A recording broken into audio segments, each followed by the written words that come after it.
बहुत पहले एक राज्य में बड़ी कवयित्री रहती थी। उसका नाम विमला था। उसकी विद्वत्ता के कारण पूरे देश के लोग उसका बहुत सम्मान करते थे। बड़े बड़े विद्वान भी उसकी कविताओं से मंत्रमुग्ध हो जाते थे। समय समय पर विमला राजदरबार में होने वाली कवि सम्मेलन में भाग लेती थी। विमला जब रास्ते से गुजरती थी तो लोग उसे हाथ जोड़कर प्रणाम करते थे। छोटे तो छोटे, बड़े भी विमला को देखकर उसके लिए रास्ता छोड़ देते थे। एक दिन दोपहर के समय विमला बाजार की तरफ जा रही थी। जिस सड़क पर वो चल रही थी उसके दोनों ओर जामुन के पेड़ लगे हुए थे। उन पेड़ों पर जामुन लदे हुए थे। काले काले रसदार जामुन देखकर विमला को मुंह में पानी आ गया। लेकिन जामुन के सभी पेड़ ऊंचे थे। उसके सामने समस्या यह थी कि वह जामुन कैसे तोड़े। वृद्धावस्था में बालकों की तरह पेड़ पर कूदकर चढ़ जाना उसके वश की बात नहीं थी। वह आसपास देखने लगी कि शायद कोई बच्चा दिख जाए। तभी विमला की नज़र एक पेड़ पर पड़ी। वहाँ एक चरवाहे का लड़का चढ़ा हुआ जामुन खा रहा था। बालक ने विमला को देखा तो झट से उसे प्रणाम करके कहा, मौसी, बड़े स्वादिष्ट जामुन हैं। कहो तो कुछ तुम्हारे लिए गिरा दूं। विमला के मन की मुराद पूरी हो गई। वह तो यही चाहती थी। उसने कहा, बेटा, मेरा मन तो बहुत कर रहा है। यदि कुछ जामुन गिरा दो तो तुम्हें लाख दुआएं दूंगी। बालक ने पूछा, मौसी, गिराने को तो अभी गिरा दूं, लेकिन कौन से जामुन खाना पसंद करोगी, गरम या ठंडे? यह सुनकर विमला का सिर चकरा गया। उसने तर्क में बड़े बड़े विद्वानों को परास्त किया था।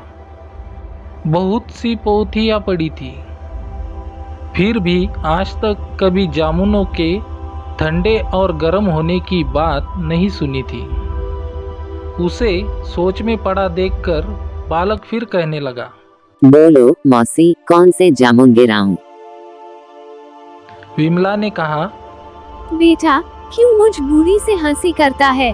भला जामुन भी कहीं गरम और ठंडे होते हैं। बालक ने कहा, अरे मौसी, कैसी बात करती हो? मेरी इतनी हिम्मत कहाँ कि तुमसे हंसी करूं। मैं सच कह रहा हूँ, यहाँ दोनों तरह के जामुन हैं। बताओ कौन से गिराऊं? विमला बालक की बात पर विचार करने लगी। वह सोचने लगी कि इस बात का क्या उत्तर दे। क्या वह कह दे कि गरम जामुन गिराओ? पर गरम जामुन तो होते ही नहीं। कौन जाने उसकी इस बात पर बालक उसकी और भी हंसी उड़ाए। बालक ने फिर कहा, मौसी, तुम तो बड़ी बुद्धिमती हो। अपनी कविताओं से छोटे बड़े सबके मन में आनंद का रस घोल देती हो। बड़े आश्चर्य की बात है कि तुम इतनी सी बात नहीं समझ पा रही हो। सोचते सोचते विमला तंग आ गई थी। उसने कहा, भाई, तू नहीं मानेगा। चल, कुछ गरम जामुन गिरा दे। मैंने आज तक ठंडे जामुन ही खाए हैं। अब देखूं कि गरम जामुन कैसे होते हैं। बालक ने हंसते हुए पेड़ की एक डाली को जोर जोर से हिला दिया। काले काले रसदार जामुन पेड़ से नीचे गिर पड़े और धूल में सन गए। विमला एक एक जामुन को उठाकर बड़े प्रेम से फूंक फूंक कर खाने लगी। यह देखकर बालक हंस पड़ा। फिर बोला, कहो मौसी, गरम जामुन कैसे लगे? विमला ने जामुन का रस चूसते हुए कहा, बेटा, जामुन तो ठंडे ही हैं। बालक ने कहा, कैसी बात कर रही हो मौसी? यदि जामुन गरम नहीं है तो फिर तुम उन्हें फूंक फूंक कर क्यों खा रही हो?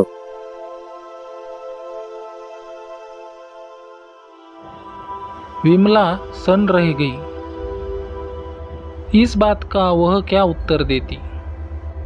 एक चरवाहे के बालक ने अपने वाक्य चातुर्य से उसे हरा दिया था। वो कुछ लज्जित सी हो गई। तभी बालक नीचे उतर आया। विमला ने उसे गले लगा लिया और कहा, सचमुच जामुन गरम ही हैं, तभी तो मैं इन्हें फूंक फूंक कर खा रही हूँ।